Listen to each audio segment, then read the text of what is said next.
now. And hello, everybody. I do another session of In Dialogues online lecture series.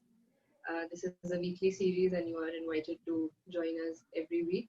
And today, for this week's lecture, we have the honor of having Mr. Irfan Engineer with us, who will deliver the lecture today.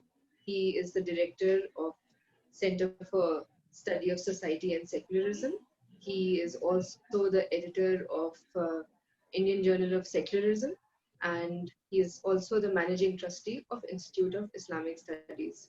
His lecture will last for about 45 minutes, and it will be followed by 15-20 minutes of question answer session. And the audience is welcome to drop their messages, drop their questions off in the chat box while the talk is going, and we will take them up at the end of the talk. Welcome, Mr. Engineer. Yeah, thank you. I really thank In Dialogue Foundation for giving me this opportunity to address everyone and on this very important subject, which is much misunderstood, both by Muslims as well as non-Muslims, on Islam and freedom of religion.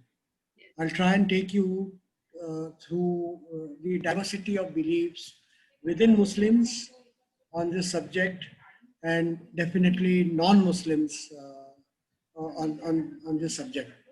So let me share the screen first and show. And just tell me if, can you see the screen? Is my screen visible? Yes, okay. So once again, thank you everyone. And this is the subject I'm going to talk about. Now, please, when 10 minutes are left, just put a message in the chat that 10 minutes are left, so that in case I'm overshooting my time, I'll try and conclude within those 10 minutes. Yeah. So in this presentation, we'll examine what is freedom of religion, Quranic verses on freedom of religion. We'll examine some hadith literature, just one or two. I didn't want to go too much into hadith, but we'll examine some hadith.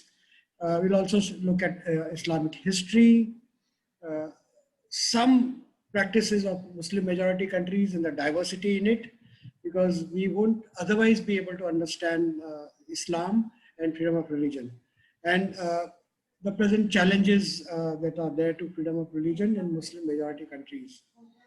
Now, before we come to the subject of Islam and freedom of religion, what is freedom of religion? Internationally, there is no one definition, yet there are certain aspects that are linked to freedom of religion in the international human rights law, and I'm borrowing some of it, and I'll try to make a point that all these elements are present in Islam. Whatever is linked with freedom of religion, they were already there 1400 years ago in the Holy Quran. So that is the main point that I'll be making. Now, what is there in freedom of religion internationally? Article 18 of UDHR, United Nations Declaration of Human Rights, has some aspects. I didn't want to go word by word, but some aspects. The first aspect of freedom of religion is right to follow faith or beliefs. It's everybody's right to follow any faith, any religion, or any belief. And belief includes not to believe in anything. Say there are ideologies which do not believe in any religion. So that also is included in freedom of religion. That is why what we call is not only freedom of religion, but freedom of religion or belief. Both these words are. Now when we say right to freedom of religion, It includes right to practice and profess religion of one's choice. And our Indian Constitution, Article 25 and 26 guarantee those rights to practice and profess religion, to educate our children about our religion and bring them up as future generation, because otherwise if you don't have that right, then the right to, there is no freedom of religion, because after one generation that if the children are not educated or not told about the religion, or not instructed about the religion dies, and there is no freedom of religion in real sense. To conserve one's religious belief, freedom to practice and profess, and all these rights are present in our Indian Constitution as well. To conserve one's religious belief, that is to be able to propagate, to be able to transmit to others. And it includes very important right to convert to another religion or change one's religion. Now, what is a state required to do to protect freedom of religion, without which we can say that there is no freedom of religion in that country, unless the state does these 3-4 things. And these points are available in various degrees in various countries. Some countries follow all this. United States guarantees all this. Indian Constitution guarantees all this. And there are other countries that guarantee all. Some countries do not guarantee all these aspects, but some of these aspects. Now, what are these aspects? One, ensure security and protection of all, irrespective of the religion that they follow. You may be Hindu, Muslim, Christian, Jew, whatever. The state takes care of your security. It extends security. In India, we have right to life, Article 21, which says that life and liberty cannot be taken away of citizens without due process of law or without procedures established by law. Both these, US Constitution mentions due process of law, Indian Constitution mentions without procedures and laws, procedures established by law. So life and liberty of a citizen, any citizen, following any religion, speaking any language, cannot be taken away without procedures established by law, and those procedures have to be fair and reasonable procedure. The second aspect of freedom of religion is non-discrimination on grounds of religion between citizens. So you cannot favor the policies of government. Government cannot have policies that favor followers of one religion or discriminate against followers of another religion, because then you encourage people to convert to the favored or privileged religion, and you put in another religion to disadvantage. So non-discrimination is also part of this freedom of religion. Then the third aspect is that subject to reasonable restrictions, of course, the state has to protect rights of citizens to profess and practice their religion. So, there are many things associated with religion. This practice can be in private, within homes, or also in public spaces at times. You take out processions, celebrations are on streets, in public halls, etc., etc. So, freedom of religion means the rights of citizens to profess and practice their religion is protected, which includes right to worship, or right to wear a particular kind of clothes, eat particular kind of food, or not to eat particular kind of food, any restrictions, etc., etc. All that is part of freedom of religion. Protect the right to impart religious education to children. That also has to be protected, and this is protected in Article 30 of Indian Constitution. Protect right to change religious beliefs. that is right to convert to another religion. In United States Constitution, it is considered as a non-establishment clause or a wall of separation between state and religion. And in India, we call it secularism. Uh, but I would refer this more to as freedom of religion, freedom of individuals to follow religion. Now, the state alone cannot guarantee freedom of religion. Even the citizens have a role to play. Citizens and civil societies have a role to play. They can either forward the cause of freedom of religion, or they can restrict or restrain or jeopardize exercise of freedom of religion in society. What are the approaches that individuals could have towards freedom of religion? The best approach, of course, is if citizens accept all religions to be true, in a sense, that the essence of all religion is true. Although the cultural manifestation, how you worship, etc., how you practice your religion could be culturally specific and different, but certain values like, say, love, forgiveness, compassion, uh, peaceful coexistence, uh, all this can be essence of religion, and these are essence of religion, and uh, they are more or less there in all religions. At least I find them. We can call this dialogue of civilizations. So one is acceptance of all religion, that all religions are equal, but it is not, in real life you encounter difficulties, and there are people who will say my religion is superior to all others, or my religion is better than all others. In the first case, where you accept all religions to be essentially true, you may say all religions are true, but I want to worship God in a particular manner, or my relation with God under this religious practices, I find it better for myself, not for everybody.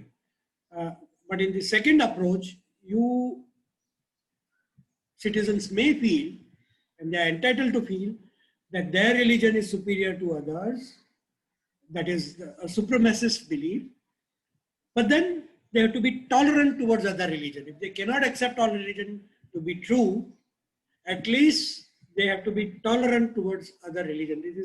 This is the least requirement. And they have to have an approach of non-violence towards others and non-judgmental towards others. Uh, they should not become judgmental of the character or of personhood of all followers of the same religion. All right.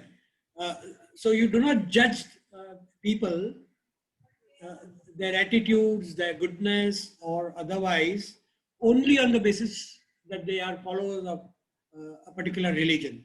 So that is, in other words, not be prejudiced against individuals, not judge the individuals just because they follow another religion. Even if you think your religion is better than the other religion. So to be non-violent and non-judgmental towards people following other faiths and deal with them in a justly manner. So this is how uh, uh, individuals can have attitude towards freedom of religion or belief. They can now let us examine what are the different perspectives on Islam and freedom of religion. How different people look at Islam and freedom of religion, and you'll find there is a lot of different approaches. So one perspective is that of Islamophobia. Samuel Huntington, for example, says there is a clash of civilization between Islamic civilization, and the West. West is superior, etc., etc. And this is the Islamophobic attitude. Or many Islamophobics would say that Islam believes in forcible conversion of people. They say Islam came with sword in one hand and Quran in another hand. So either you accept Quran or they'll slaughter you. This is their understanding of how Islam forces everybody to convert. Uh, Normally, Islamophobics have that kind of attitude towards Islam and Muslims. And they believe that in Islamic societies or Muslim majority countries, non-Muslims are oppressed within the Islamic State. And according to Islamophobics, Muslims divide the world into two categories: Darul Islam, where they practice the Sharia and impose it on non-Muslims, or Darul Harb. Darul Harb is, if it is not a board of Islam, then it has to be a board of war. Muslims are called upon to wage constant war against non-Muslims. So therefore, Islamophobia says that Islam is an intolerant religion and should be wiped off the face of earth. Unless that is done, there will be a continuous war between Muslims and non-Muslims. Countries with Muslim majority population have different approaches to freedom of how they perceive Islam and freedom of religion. Okay, so there are liberal democracies and there are dynastic and military rule countries where they claim that they are Islamic State. So Islamic liberal democracies have a bit of more inclusive approach.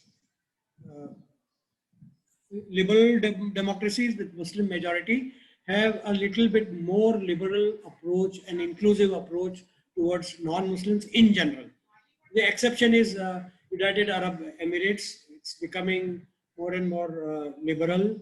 It is allowing, and not only allowing, but it is also advertising in the world that you can practice any religion in UAE.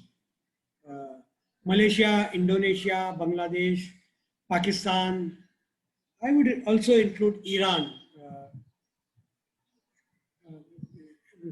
for having some bit of more inclusive approach, although not as inclusive as absolutely liberal democracies like India or US or Australia or New Zealand or what we call as secular countries or countries where there is full freedom of religion. Not as liberal, but various degrees of inclusive approach you find. Then you have dynastic rulers amongst the Muslim majority countries like Saudi Arabia or all the Arab countries, Syria, Yemen, Libya, etc., etc. Either you have dynastic rulers or military coups and authoritarian state. Now these authoritarian states require ideology to be able to be authoritarian, to justify their authoritarianism. And they rely more on Islamic, quote unquote, Islamic doctrines of Islamic State to be able to impose Sharia, to curb freedoms of non-Muslims in practice, in their religious practices, to various degrees, as I said. Now, Muslim individuals and civil societies are also divided and are a huge range between liberals who believe all religions are equal and Islam has inclusive approach on one hand, and there are Muslim individuals and civil societies which believe in supremacism of Islam. For example, Zakir Naik, I can give often example, the tele-evangelist from India, who propagates that Islam is the best religion, is, and only those who believe in Islam will have Jannat. All others will be relegated into hell. Even if they are absolutely good human beings, but if unless they follow Islam, they'll all be castigated into hell and not in heaven. They have no place in heaven. So you have this range. Uh, then among civil societies, you also have Al Qaeda's, Taliban, Muslim Brotherhood, who work to establish Islamic Caliphate. How the strategy to establish Islamic Caliphate may be different. Their approaches as to when and to what degree Sharia should be implemented will be on non-Muslims will be different, but they generally believe that there should be Islamic Caliphate and non-Muslims should stay as second-class citizens, at best tolerated, etc. Then the intolerant civil societies and individuals force Muslims to follow Islam as prescribed by the state. Liberal, on the other hand, liberal individuals and organizations follow the values and Quranic guidance on righteous path. And I will try to examine these aspects.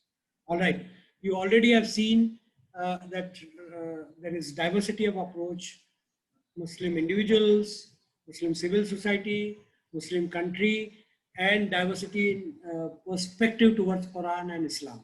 All right.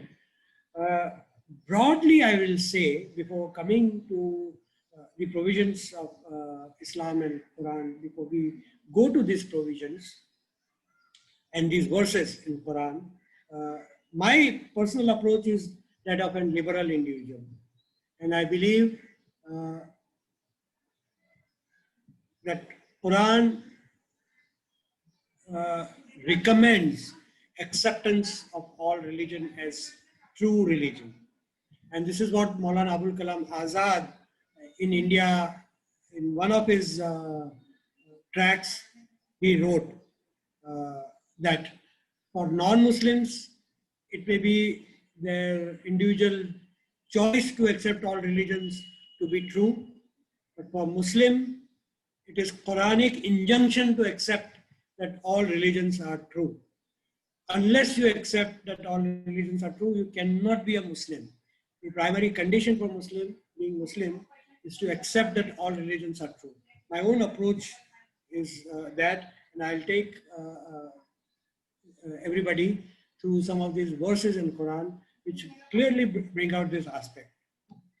Now, like Sufis, also believe that essence of Islam is having inclusive approach, ethical behavior, approach of justice and equality towards all. One can cite a number of examples, but this is not our main topic today, and I will not dwell into that much. Let me give some examples from Muslim majority countries and the practices of all kinds. In August 2015, United Arab Emirates government announced the decision to provide land for building a Hindu temple in Abu Dhabi. And that was inaugurated by Indian Prime Minister Narendra Modi. So it is showing that how United Arab Emirates, another Muslim country, is becoming more tolerant and more inclusive society. And the state is becoming more tolerant and inclusive. There are examples, there are many examples. I'll just give few because we are often asked by Islamophobics, particularly in India and outside India, ignoring all these Muslim majority countries. Show us one Muslim majority country which is inclusive or tolerant towards other religions and where other religions enjoy the same freedom. And here are those examples. The Panchashil of Indonesia. It believes, it allows all citizens to practice their religion. Although Islam is their state religion, but their approach generally is that everybody will have full freedom to practice and profess all their religion. That Panchsheel includes that there should be a just and civilized humanity, humanity's basis for peaceful coexistence, and not the Darul Harb, as Islamophobics believe that Muslims are either either they are peaceful in Darul Islam, abode of Islam, or they are at war in abode where Muslim societies, Muslim majorities are not there. Now, Indonesia is a huge Muslim majority country, and it has this approach of just civilized humanity. Social equality for all peoples of Indonesia. This is their, these are the principles of their Panchashil.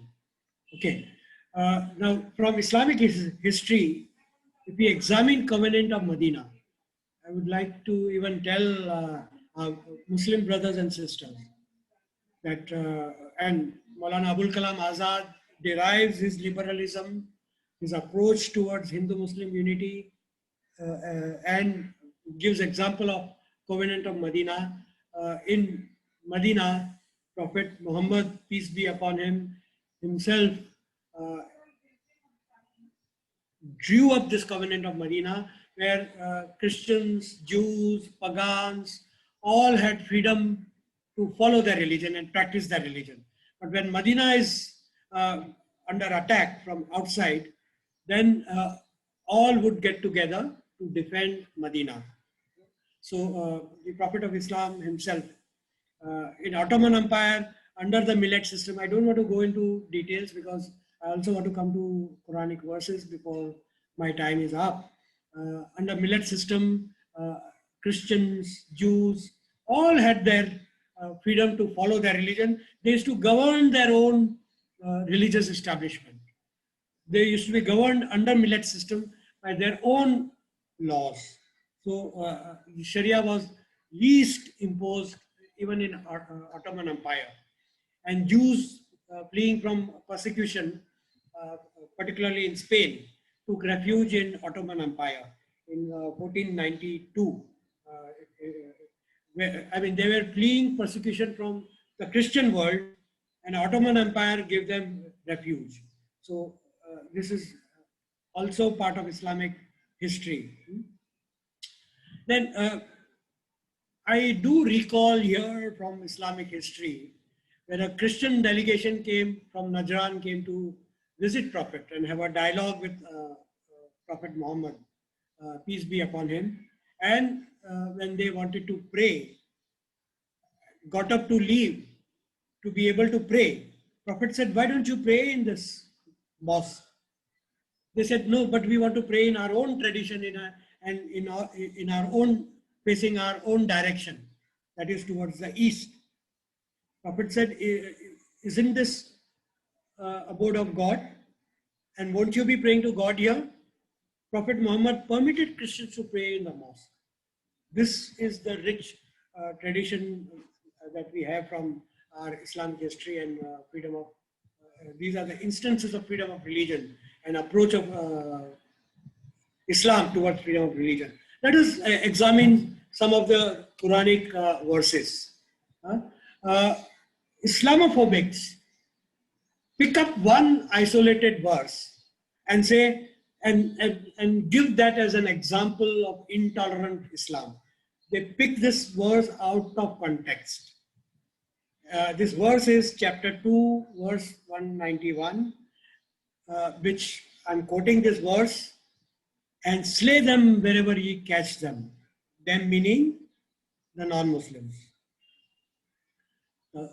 And slay them wherever ye catch them, and turn them out from where they have turned you out. For tumult and oppression are worse than slaughter. But fight them not at the sacred mosque, unless they first fight you there. But if they fight you, slay them. Such is the reward for those who suppress faith. This verse is often quoted by Islamophobic. And I often heard in their presentation about this. And they give this as an example. But there is a particular context to this.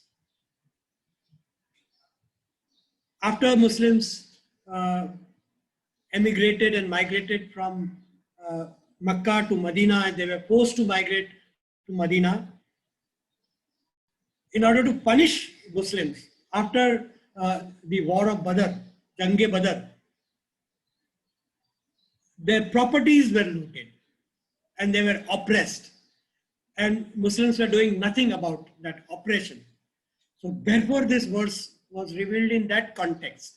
It is not for all times to come. And the verse very clearly says, tumult and oppression are worse than slaughter. So if they fight you, then you fight them. If they oppress you, in order to free this world from oppression, from religious oppression, for lack of freedom of religion, if force is used upon you, then you use that. Now, you may not believe what I say. Let us examine the verse just before 191. That is chapter 2, verse 190. After which this verse 191 comes. And that sets the context of the verse for 190. Fight in the cause of God those who fight you, but do not transgress limits. For God loveth not transgressors. Isn't it so clear that you have to fight in the cause of God? You don't have to fight anybody whom you think is a non-believer. No, fight for justice. Fight in the cause of non-believers. Fight in the cause of God. And fight not all. Those who fight you. And do not transgress. And after this verse 191 follows verse 192. Both these verses are forgotten. And therefore I say this verse is quoted out of context. Verse 192 very clearly says, but if they seize, who? Those who are fighting you. If they seize, God is often forgiving, most merciful. It is very clear that if they do not fight, you have to cease fighting. Not because they have begun believing or they have converted to Islam. No, because they are no more oppressing or they are no more using force. So this war is a defensive war in order to fight oppression and defend if you are under attack, and fight them on until there is no more tumult or oppression and there prevails justice and faith in God. Verse 193. It is so very clear. But if they cease, let there be no hostility except to those who practice oppression. So the fighting is only for oppression and for no other reason. You are not fighting with non-believers only for their non-belief, only because they follow another religion. No. Now let us examine some other verses of Quran. If that was a normative verse, verse number 191, and slay them where you find them. If that was a normative verse, how would you explain these series of verses that we are going to read now, which are very clear in their values? That verse is contextual, and this verse, the series of verses that I'm going to read are normative verses. They set the norm. Let there be no compulsion in religion. Truth stands out clear from error. Whoever rejects evil and believes in God had grasped that most trustworthy handhold that never breaks. So you are not to compel anybody in religion. La ifraq din. There is no compulsion in religion. You just have to state the truth. Number of verses then say this. verse 54 of chapter 24 says, say, O Allah, and obey the messenger. Obey Allah and obey the messenger. But if you turn away, then upon him is only that duty with which he has been charged. That is, I have been charged to convey, to obey Allah and the messenger, and to convey this message to others. But if the other turns away from me, then my duty ends. I'm not supposed to use violence or any compulsion, any force, or any very aggressive persuasion even. And upon you is that which you have been charged. And if you obey him, you will be rightly guided. If you obey him, meaning if you obey God, you will be rightly guided. And there is not upon the messenger. Even Prophet Muhammad role has been very clearly stated. And there is not upon the messenger except the responsibility for clear notification. Even Prophet Muhammad has been instructed not to compel anybody to follow religion. Just convey the message of God and no compulsion. Let me read this this last line once again of chapter 24, verse 54. And there is not upon the messenger except the responsibility for clear notification. So, and there are other verses also on similar lines. I've just chosen one and put one for brevity of time. Now, chapter 88, verse 21 to 26 are very clear. So remind, O Muhammad, you are only a reminder. You are not over them a controller. Prophet Muhammad's role is so very clearly defined. You are not controller over them. Allah who will judge. Allah who will, if after conveying the message, if the person does not believe or does not follow, then the charge, then Allah takes charge. However, he who turns away and disbelieves, then Allah will punish him with the greatest punishment. Indeed, to us is their return, and then indeed upon us is their account. So very clear. How will you reconcile this with that verse 191 of chapter 2? Chapter 64, verse 12 says, and obey Allah and obey the messenger. But if you turn away, then upon our messenger is only the duty of clear notification. This had been said in the earlier verse also that we read. This is again repeated in another verse. Chapter 109, verse 1 to 6 says, say, O disbelievers, I do not worship what you worship, nor are you worshippers of what I worship, nor I will be a worshipper of what you worship, nor will you be worshippers of what I worship. For you is your religion, and for me is mine. Can the Quran be clearer than this in freedom of religion? That it gives freedom to all human beings to follow their religion.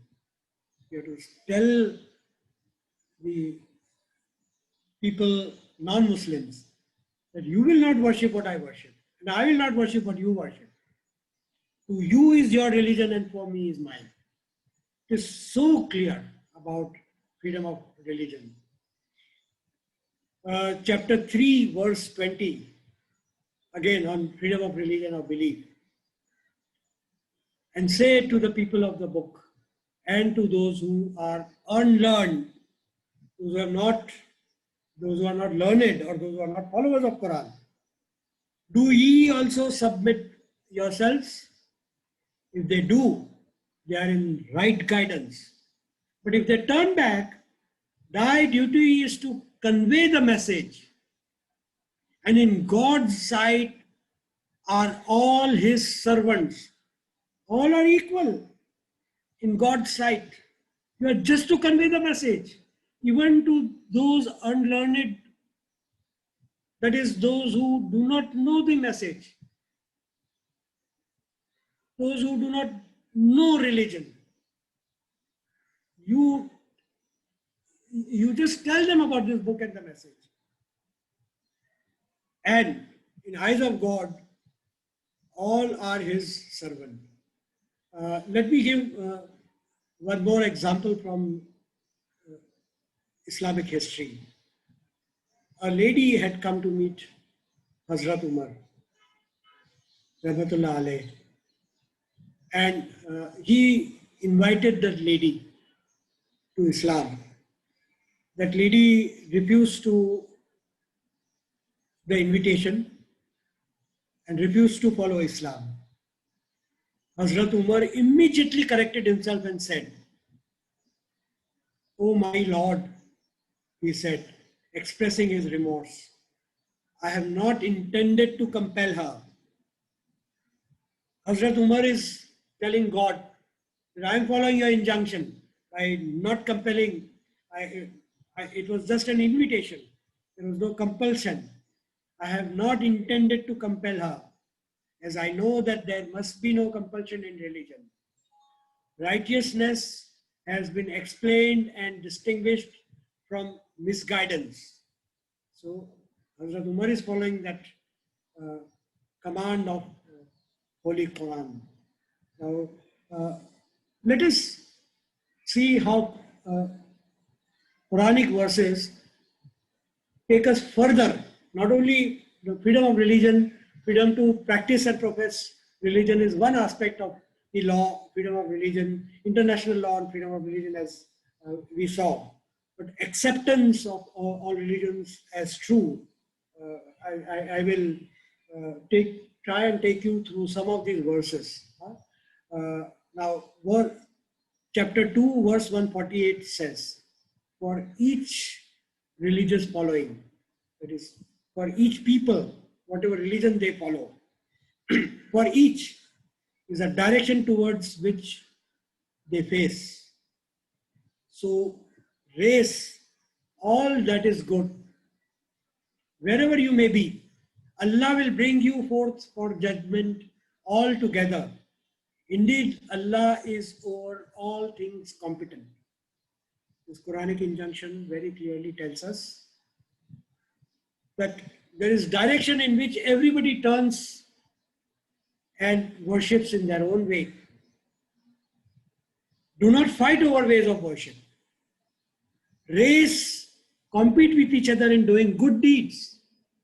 Allah will bring you all together on the day of judgment. It is for Allah to bring all of us together. It is not for us to compel. There is clear Quranic injunction to accept other religions as well, to accept people of other religion as well, and not be judgmental, because that authority to judge other people rests with Allah. He is Malik Yawmiddin, nobody else. Chapter 3, verse 3 of Quran says, "It is He who sent down these step by step in truth, the book," referring to all the books that have come before. It is Allah who sent all these books, confirming what went before it. And He sent down law of Moses and the gospel of Jesus before this as a guide to mankind. And He sent down the criterion of judgment between right and wrong. So very clear. Accept all religion. It is on strength of these Quranic verses that Maulana Abul Kalam Azad said, a Muslim has to believe all religion to be true. He is not a Muslim without believing all religions to be true. Verse 62, chapter 2 of Quran says, Indeed, those who believed and those who were Jews or Christians or Sabians before Prophet Muhammad, those among them who believed in Allah and the last day and did righteousness. So the emphasis is on righteous deeds and belief in Allah, by whatever name you call. Belief in Allah and last day and the righteousness. If you believe in this, will have the rewards with their Lord, and no fear will be there concerning them, nor will they grieve. So Allah has very clearly said that unlike the religious supremacists who believe that heaven is only for Muslims and all others, human beings, however good human beings they may be, will be relegated into hell and will burn in hellfire. That clearly does not stand with these verses. Quranic verses on all religions as true. Chapter 49, verse 13. O mankind, indeed we have created you from male and female and made you peoples and tribes that you may know each other. The diversity is God-given. God created diverse tribes and peoples so that we know each other, so that we identify each other and identify ourselves. We know ourselves better if we know others. Indeed, the most noble of you in the sight of Allah is the most righteous of you. Indeed, Allah is knowing and acquainted. This doesn't say that Muslims are only believers of a particular faith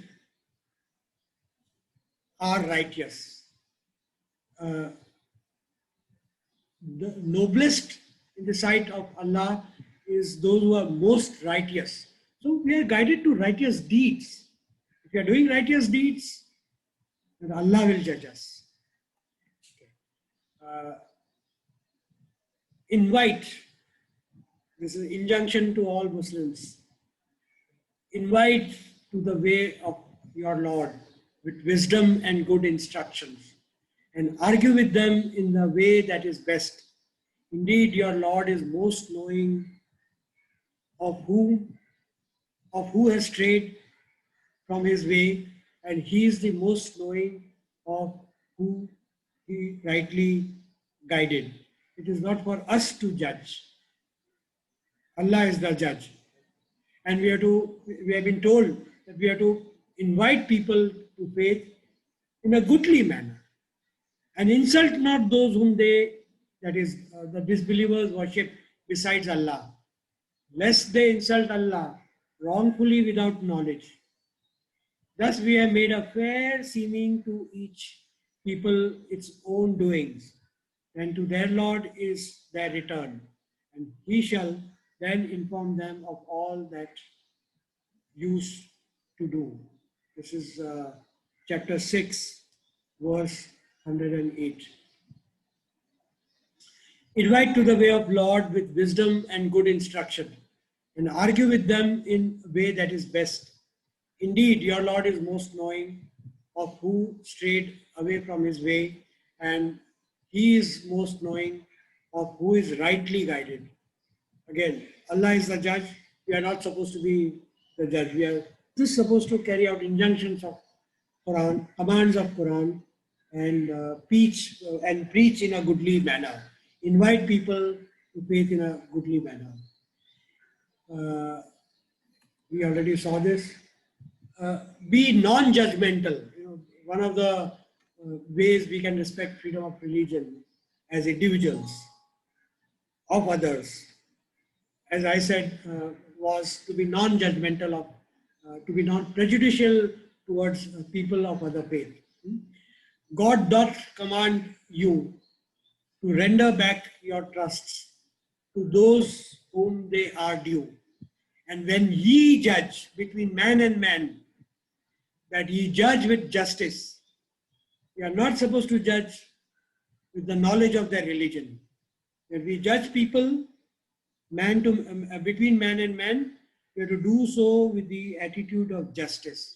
So very clear. So we have to interact with all human beings on basis of equality and acceptance, not judge them if they belong to any religion. O ye who believed, stand out firmly for God as witness to fair dealings. Fair dealings is the emphasis. I would lay emphasis. So we stand out firmly for God as witness to fair dealings, and let not hatred of others to you. If they hate you, let not the hatred of others to you make you swerve to wrong and depart from justice. Be just. That is taqwa.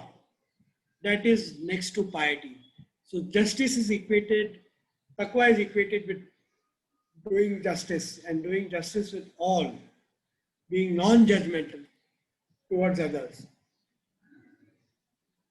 O ye who believed, stand firmly as witness to God, even against yourselves or your parents. You know, when you stand up for justice, interest of justice may go against your own interest, or against your own parents or your own kin, and whether it be against rich or poor. For God can best protect both. Follow not lusts of your heart, lest ye serve. And if ye distort justice or decline to do justice, verily God has well acquainted with all that ye do. So the instruction, the guidance to faithfuls, to believers, is to do justice and to judge everybody in a justly manner. Excuse me, I'll just switch off this.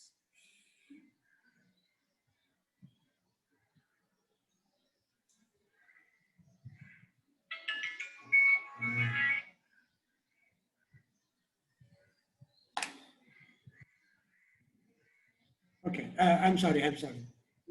So we have to stand firm for justice against the, if interest of justice is against ourselves or our parents or our kins, without rich or poor, we have to stand up for justice, and justice is equated with taqwa. That is the guidance to all those Muslims. So we are not supposed to be guided by hatred. We are not supposed to be guided by anything except justice. So we have to be non-judgmental towards others, towards other faith. That is Allah's doing. That comes within domain of Allah and not our domain. There is one hadith from which has been quoted in Sahih Bukhari. A man who came from Medina and converted to Islam shortly after his arrival. However, he informed Prophet Muhammad that he wanted to return to his former religion. Far from punishing him with death, Prophet let him go free without imposing any penalty at all. So this is the conduct of Prophet towards freedom of religion. But there is another hadith which is contrary to this one. But unless you see the context of that, you will not be able to understand the difference between these two hadiths. Abu Duwad quotes this hadith and says, one version of an important hadith says, a man who leaves Islam and engages in fighting against God and his prophet shall be executed, crucified, or exiled. I would emphasize that he not only leaves Islam, but also engages in fighting against God and his prophet. Let us remind ourselves that the initial years of Islam, war was thrust on Muslims and Prophet. And it is in that context that this hadith should be seen. That those who were fighting to finish Muslims, those who were oppressive, it is in that situation that if during that war, if some Muslim leaves Islam and joins the opposite camp, so not only leaves Islam, but also engages in fighting God and Prophet. It is for that act of fighting in a war that such a person also is liable for the punishment of execution or crucified. Then you will not see that formerly he was a Muslim and he left Islam.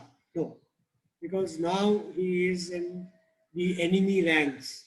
It's not only for belief. I mean, that's what I. Now, the present challenges in Muslim country, and I'm finishing with this last slide, are the blasphemy laws and punishment for apostasy.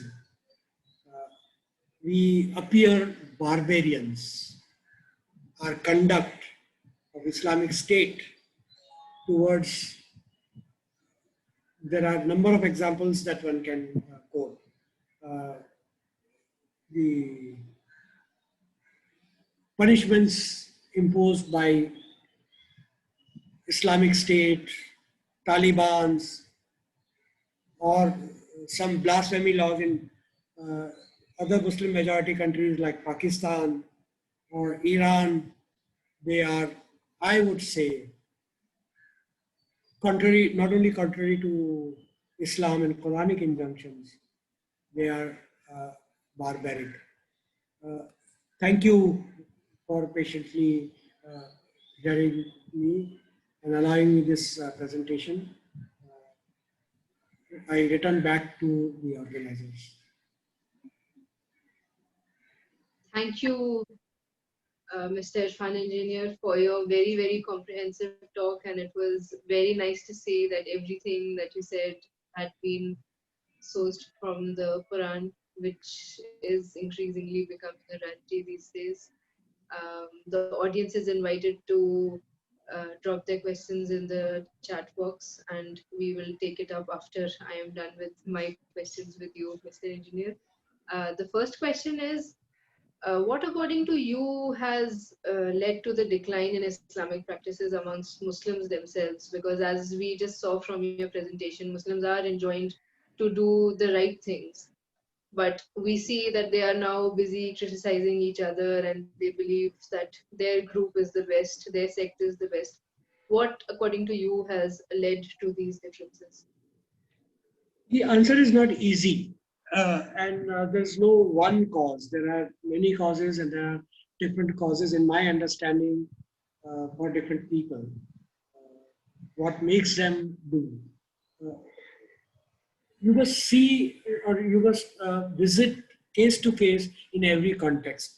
Often, this kind of approach is motivated by political reasons, say Islamic State. In order, actually, these beliefs or this anti, I don't know whether to, because Allah is the judge, I am not the judge, but in my humble opinion, these beliefs, this conduct which is contrary to Quran, these verses that I read are so very clear. The rulers in Muslim majority country sometimes act contrary to this for political reasons. So far as Muslim state is concerned, at times it can be genuine belief of some Muslim. People are led also by, and that their belief also should be examined case to case in certain context. But if we really educate people in this, with these verses and encourage Muslims to pursue study of Quran. I mean, there's one verse in Quran which says, do not offer your prayers without understanding.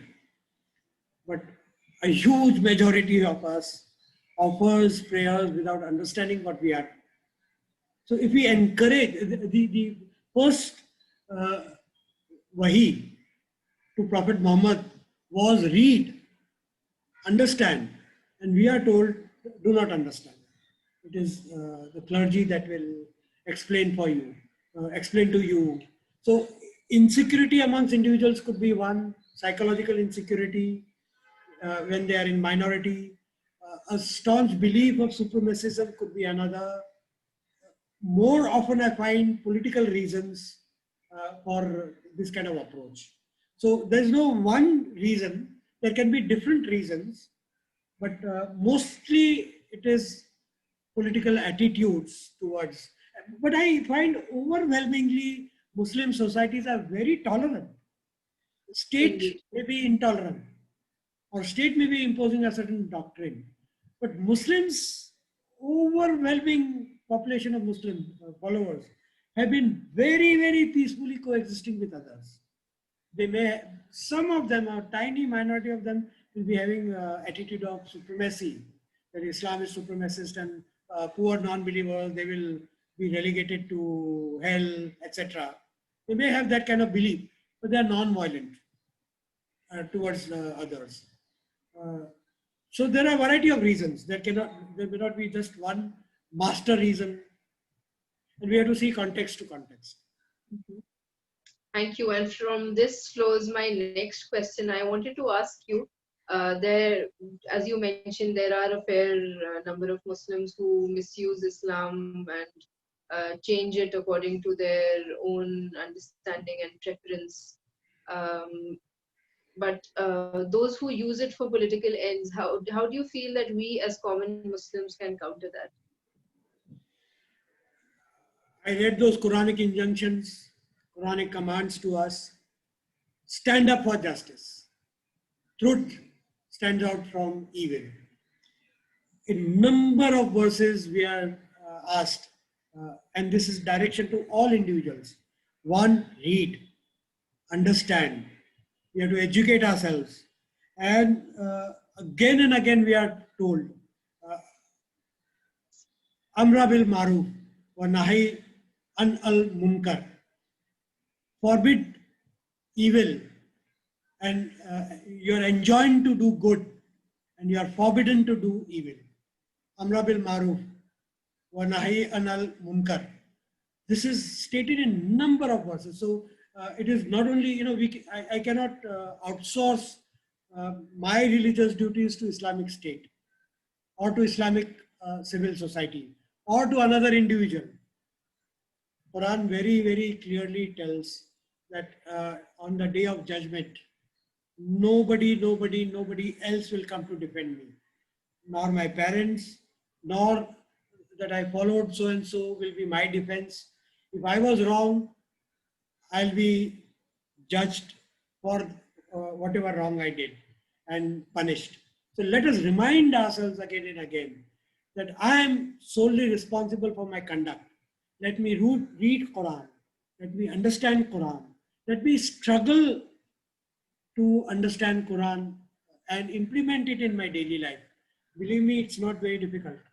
It's not difficult at all. You just have to be good with other human beings. You just have to deal with everyone in justly manner. Is it so difficult? Unless you are very selfish. Unless you are led by, Quranic injunction that says, do not be led by lust of your heart. Unless you are swerved by your duties. All we have to do is become selfless and be good to other human beings. Deal with others in justly manner. I don't think it is difficult at all. Along with, of course, our prayers and the obligatory injunctions. Along with that, all we are told to do is be just with others. And I don't think it is difficult at all. Thank you so much, Irfan. May Allah grant us the power and the will to do whatever you just said. Ameen. Ameen. I mean, the next question is from Mr. Behzad Fatmi, and he asks, how should Muslims address the often asked question, if Islam is such a peaceful religion, why is there so much bigotry and terrorism in the name of Islam? Actually, bigotry is there in every religion. It's not in religion. I'm sorry. It's not in Islam. It's not in any religion. Bigotry is there in uh, certain collectives. All right. In my head, in head, it's a psychological category. It is in heads of individuals. All right. Uh, Ideologies, sectarian political ideologies make you a bigot. Whether it's nationalism, there are various, you know, uh, Islam can be a very liberative guidance, as I've tried to understand, and as I believe it is. But some people have made Islam into also ideologies, political ideologies, just like Hinduism has been made a political ideology of Hindutva. So it is that doctrinaire approach or ideological approach, political ideological approach to Islam that makes us intolerant. Because suddenly we believe that I have the final truth instead of struggling to know truth better and better, struggling to understand Quran better and better. The message of Quran, the more wiser you become, the more understanding and new meanings of that you understand, you know, of Quranic verses. Instead of struggling to understand, if you think I have got the final truth, that is what makes you a bigot. And not only I have got the final truth, but I take upon the duty to impose my belief on all others. All right, to build a collective. It is this doctrinaire, ideological, and political approach that makes us intolerant and sectarian. Every religion can liberate us. I mean, Kabir's Hinduism, Ravidas' Hinduism, or Islam, Sufi Islam, and Islam, Quran. If you try to understand, read yourself, forget Sufi Islam and forget this Islam and that Islam. If you try to understand Islam, Islam is, if you honestly, if you make an honest attempt to understand Islam, you will find it is very, it's inclusive approach. All religions are. So is Christianity. So is other religion. It is our human practices that are at fault. Indeed. And our next question is from Shir, and they ask, what is each? What would you define as each Muslim's responsibility in representing their religion in a genuine way? Because they feel that if we are not representing our religion in the way it should be represented, that it deserves to be represented, then the whole religion is questioned as a whole. And there are comments that are made which it does not deserve. What would you say about it? Thank you for asking this question, and this is a very beautiful question. We are living in multicultural, multi-religious society. And irrespective of that, even if we were not staying in multi-religious society and multicultural society, we have to deal with everybody in justly manner. We have to judge everybody with justice. And we have to not judge on basis of that religion. Try and fight your prejudices against others. Become a good human being. That's it. Nothing more is required. Let me tell you one or two campaigns that we took. We have formed a body that's called Indian Muslims for Democracy. And through it, we took a campaign. We have been taking this campaign since last 3 years. That come Bakri Eid, Eidul Adha, and you know, Muslims in mixed societies slaughter illegally without, you know, in the compounds, where non-Muslims also stay, and non-Muslims at times are terrified seeing the sight of blood, and according to them it is cruelty. They perceive as cruelty. So we have been campaigning amongst Muslims that please do not do your sacrifice animal sacrifice in mixed societies, or even where Muslims, sometimes Muslims also don't, some Muslims cannot bear that sight of seeing animal being slaughtered. So please do your sacrifice in designated places where it should be done. You know? And our idea is not to assert our rights. That if you in our society, in my society, I did it and persuaded all Muslims to do their animal sacrifice in appropriate places, not within the society. They all obeyed. But the first argument they gave was, oh, but during Holi they play Holi and then dirty everything. I said, I reasoned with them, just because they dirty the compound during Holi by throwing colors, will you do the same thing? Are you different from them? So you have to become an example of a good, tolerant human being who deals with everybody in a fair manner, in justly manner. And these are Quranic injunctions. You're doing nothing great. You are obligated to do that if you are a Muslim. In order to be a Muslim. Right. So that's what we have to do. We have to continuously. Another example, I'm sorry I'm taking a little longer to answer this, but I know some Muslims Indian Muslims of Democracy, when we gathered, somebody reported that in Mumbai, they gathered all the auto rickshaw drivers and cab drivers who wear cap, Muslim cap, and skull cap and grow beard. All right. They uh, gave them invitation for lunch and gathered all of them in a hall. Lunch was a device so that they all come.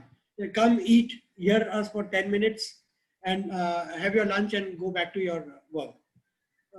350 of them gathered.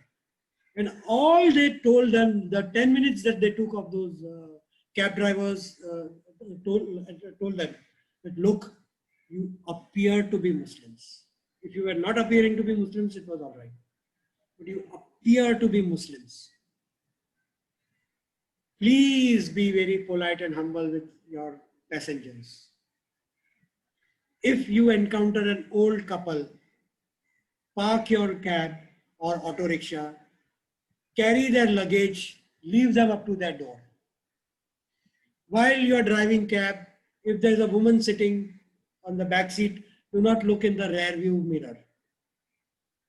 Help passengers. If you have to refuse, kindly just don't do it arrogantly. Please give them the reason that, I'm in difficulty. This is the reason why I can't carry you and I must look for another passenger. Very politely and humbly. When, Muslim cab drivers with their skull cap and beard should become a brand of good cab drivers. Polite and humble cab drivers. You will increase your business. That is how we have to appear. That is how we have to conduct ourselves and become good human beings. And these are Quranic injunctions. This is obligatory on us. If we are not doing this, then, and if we think that prayer alone is sufficient to, that duty, our duty ends with that. No, it doesn't end. It begins with that. A beautiful answer. Thank you so much, Mr. Engineer. I think it's made my day. The next is a comment by Ziaul Haq, and I think it's a comment on Mr. Behzad Fatmi's question of on bigotry and terrorism, and he comments that without an understanding of the political economy of the Middle East, the Israel-Palestine conflict, and Islamic sects, it is difficult to say anything on the matter. And he adds, because everything has some role to play in the larger picture, and hence the whole scenario is a really complex one. Would you like to make a comment? No, I entirely agree with this comment. But I would I would just say one thing. The Palestinian Christians are also fighting Israeli oppression. I know because I visited and I've interacted with them. They are also very doggedly fighting. But In they fact, fight with Palestinian Jews are also fighting the yes, Israeli yes, occupation. yes. Jews also, those Jews that have justice in their heart. I met them also. But I want to give, I can understand but not acquiesce. I can understand if people under occupation at times uh, feel motivated to take to arms or fight with violence. You will you will not serve your cause, according to me. Although I can understand, uh, but I'll still accuse. I had this dialogue with one leader of Hamas as well. I had a. I don't want to go into it here, but just one I'll say, our cause will be more appealing and just in the eyes of the whole world if we are non-violent. And there are many non-violent wars that have been won. South Africa is one. The whole transformation against black oppression in America came through non-violent. Martin Luther King. Indian freedom was won by and large through non-violence. So there are many examples that we can follow. We must follow. Our means should be as just to achieve just ends. It is not enough that our ends are just. Our means also have to be just. Indeed. Mr. Engineer, I have a question of my own. As I am a student of West Asian Studies, I wanted to ask you, what is your view of the way people like, in fact, academics and Orientalists like Bernard Lewis, how they present lives of Middle Eastern Muslims and how they present them as backward and maybe as people who are not ready to join the international table as equal human beings. What is your comment? How do you think we can counter such powerful views of such views which have the power to penetrate international power corridors? What would you say about it? There is one tendency throughout to blame the victims for their condition. That justifies oppression. Bernard Lewis is doing the same thing. Could you have blamed Jews in Europe and in Germany for what they were undergoing? That they did not come up with solution, or they did not come up with better means. No, they were powerless people. You can't blame people who are powerless and marginalized for being backward. They're not in command, they're in situation of occupation. So first the situation of occupation must end. And the so-called backwardness, I think the West or the whole world order, the kind of world order that we now have kept Muslims backward. But I would say that let's come out of this mentality of our being subjugated or victimhood. Yes, we are victims. Yes, we are not responsible for this unjust order. Yes, we do not have fair opportunities, but still we'll have to struggle and come out. And no matter what, sacrifice or march ahead in the direction of progress, education. Education is one thing.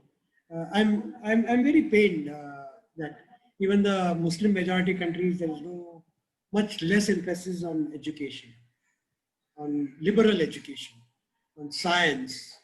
If we compare the Nobel laureates, Muslim Nobel laureates, and Nobel laureates from other religions, other communities, or the top universities. Why has Islam not produced one of the best universities? You know? So at times I'm pained. Yes, partly we also will have to struggle to come out of this mentality. But I would say that by and large, Muslims, although we can do a lot more to come out of this attitude and mentality of being oppressed and weak and under occupation. Yet, uh, primarily I would say the present imperialistic world order has created a systems and structures that has kept Muslims and Muslim societies backward. Although we can do much more. Indeed. Um, the next question is from another scholar of West Asian Studies, Azima Salim. Thanks you for your amazing presentation. And the comment continues, since you explained freedom of religion from the Quranic context itself, and it seems extremely relevant and understandable, but we have seen many Islamic clerics or ulama interpreting Quranic text according to their convenience and understanding, which is most of the time biased and patriarchal. What limitation should be there on such interpretations that is actually affecting larger sectors of common and especially uneducated Muslim societies, and how these interpretations should be tackled and countered? I think I would say even their right to preach the Islam as they understand, as they pursue, comes within the freedom of religion. Why should they not have their freedom to preach? We have to do more. We, as individuals, uh, it's upon civil society like ours to take these campaigns more and more. Make more efforts, put in more energy into our efforts, educate people, invite them to read Quran, the translation of Quran, understand the message of Quran rather than understand only. And Quran is very clear that you will not be on the day of judgment. This, if you are in the wrong, this won't be an excuse that you understood your religion in this particular manner because of some a third person. No, you are responsible for your beliefs. So let us take the responsibility and agency. All right. So I think we'll have to. Civil war is a very strong word, but short of that war and violence, I would say there is civil war like. We should create that civil war like situation minus the violence. A civil war of ideas. We have to defeat that idea of and of course God will judge us. God is the judge. I don't want to judge anybody, and I won't condemn those who are preaching conservative Islam as well. I can't. I won't. I just refuse to. As all these Quranic injunctions said, invite them in a goodly and wisely manner. So that is what I have to. That is what I think we should be doing more and more and more, and not run away from it. Do it more and more and more. So it has to be a debate within Islam, and only when we persuade more and more people to see our way and be good human beings, good Muslims, good human beings. I think we'll win this war against within Islam and with non-Muslims as well. We'll change our perception of how Muslim societies are perceived. Thank you so much, Mr. Irfan Engineer, and thank you for patiently taking all our questions and answering them in such a beautiful manner. I am I'm very sure you have many new fans today. And with this, we come to the end of our lecture, and it will be uploaded in the next few days on In Dialogue's YouTube channel. All the participants here are welcome to join us for more such videos on our YouTube channel. And if we are lucky, you will also click the bell icon. And please, you can just keep connected with us and share it with people who you feel will like our lectures. And please do join us next week. Thank you. Thank you for having me here. In Dialogue Foundation is doing fantastic work. Uh, and FMD, Fatullah Gulen, respected Fatullah Gulen, and all his followers are really, the Gulen movement is doing fantastic work. And I'm very, very impressed. And I think we need more and more civil societies like that. Thank you. Thank you. Thank you for having me. Thank you.